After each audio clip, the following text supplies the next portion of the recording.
ब्रेकनंतर बघूयात काँग्रेस नेते विजय वडेट्टीवार यांनी मनोज जरांगेंवर निशाणा साधलाय। जरांगेंना प्रत्येक ठिकाणी बोलायची गरज नाही। संतोष देशमुखांबद्दल घडलेली घटना भयावह आहे, मात्र त्या घटनेला समाजासोबत जोडू नये असं म्हणत त्यांनी जरांगेंवर हल्लाबोल चढवला। दरम्यान वडेट्टीवारांनी केलेल्या टीकेला आता मनोज जरांगेंनीही प्रत्युत्तर दिलंय।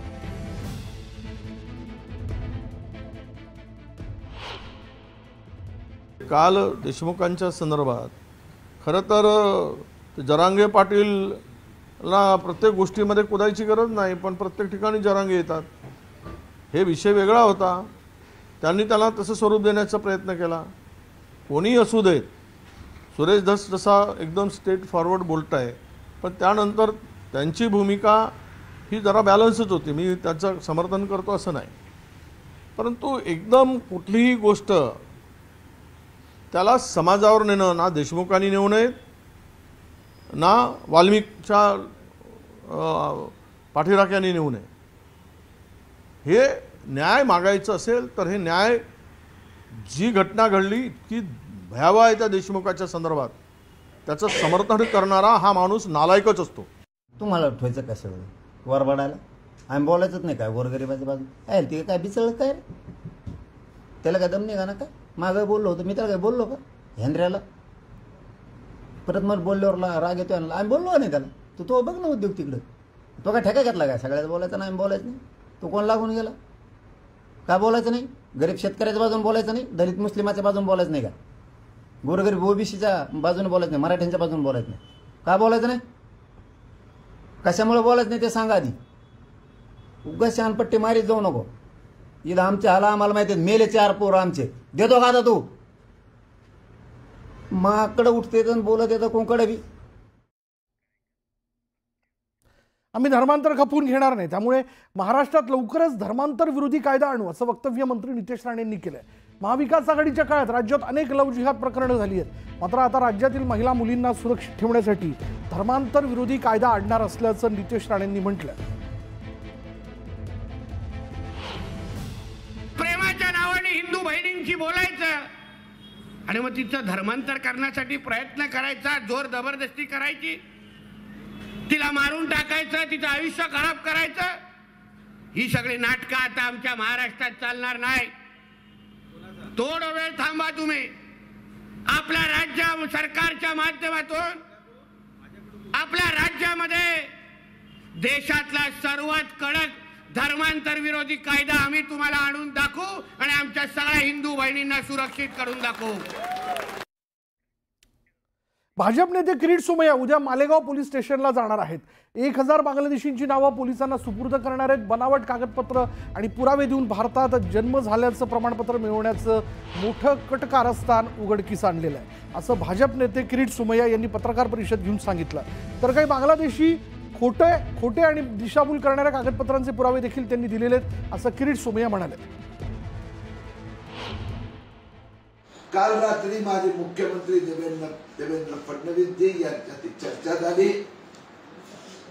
महाराष्ट्रातला या सगळ्या बांगलादेशी रोहिंग्या ज्यांनी खोटे कागदपत्र देऊन महाराष्ट्रात जन्म झाल्याचे प्रमाणपत्र मिळवण्याचा प्रयत्न केला, या त्या सगळ्यांवर कारवाई होणार।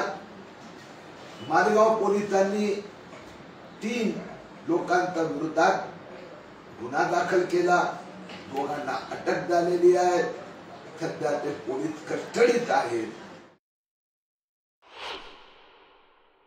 हिंदी सिनेमामध्ये एक स्टंट मॅन असतो, तो हे संजय राऊतची रोज सकाळची जे पत्रकार परिषद, ते रोज असं कुठलं ना कुठलं स्टंट वाक्य विधान ते करतात, दुसऱ्या दिवशी ते विसरतात। म्हणून या स्टंटबाजीमध्ये आम्हाला सहभागी व्हायचं नाही, आम्ही आता स्टंट स्टेटमेंटना इग्नोर करतो।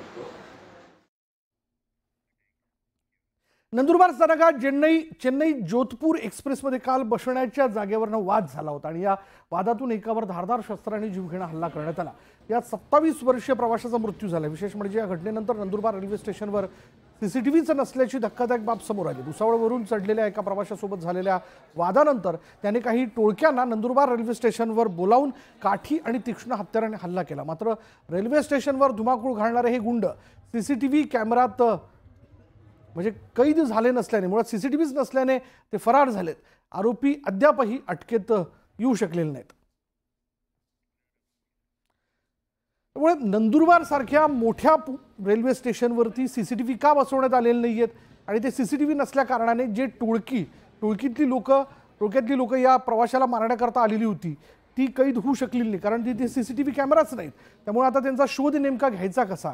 आणि अजूनही म्हणजे ज्या प्रवाशाचा 27 वर्षे प्रवासी हा तरुण प्रवासी होता, ज्यावरती जागेवरती बसण्यातनं वाद झाला आणि त्या सगळ्या ह्याच्यातनं दुसऱ्या प्रवाशाने आपल्या सहकाऱ्यांना, ज्यांना आपण म्हणूयात की त्याचे मित्र असावेत, कोणी गुंड असावेत, जी टोळकी तिने बोलून घेतली होती नंदुरबार स्टेशनवर, ज्यांनी या 27 वर्षीय प्रवाशावरती तीक्ष्ण हत्यारांनी वार केले, ज्यात या प्रवाशाला उपचाराकरता देखील बाहेर नेण्यात आलं, पण उपचारादरम्यान त्याचा मृत्यू झालेला आहे.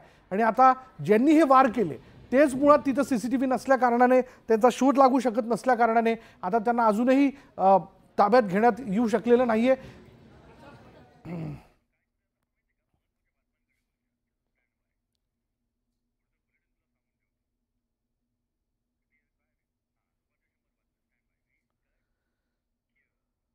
आणि आता एक नजर महत्त्वाच्या बातम्यांवर. महत्त्वाच्या बातम्या प्रायोजक पुष्कराज रागी डिलाइट्स, महाराष्ट्राचं लाडकं आणि नंबर 1 नाचणी सत्व.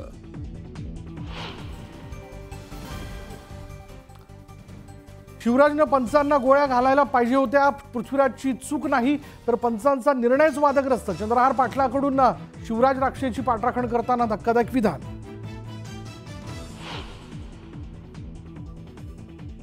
महाराष्ट्र केसरी स्पर्धेत दुर्दैवी राजकारण, माझ्या तालमीतील पैलवानांवर अन्याय, राक्षेविरोधात दिलेला निकालच चुकीचा, अर्जुन पुरस्कार विजेते काका पवारांचं वक्तव्य.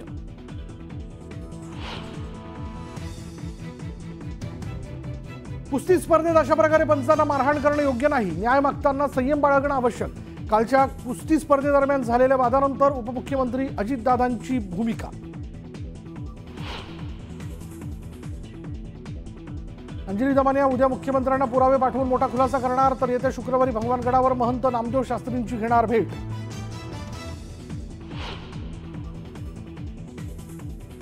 निवडणुकीपूर्वी धनंजय मुंडेंनी वाल्मिक कराडसोबत माझी भेट घेतली होती, मुंडेंनीच कराडची ओळख करून दिली होती. मनोज जरांगेंचा गौप्यस्फोट.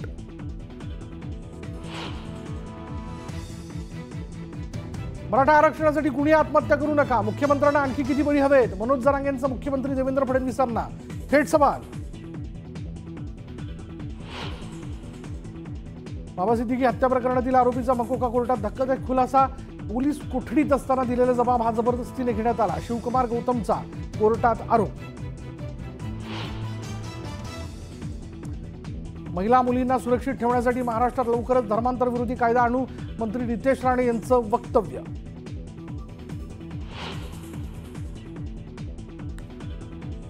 मंत्रालयात फेस डिटेक्शन यंत्रणेशिवाय प्रवेश नाही, आठवड्याच्या पहिल्या दिवशी प्रवेशासाठी रांगा, बिनकामाची गर्दी आजपासून बंद.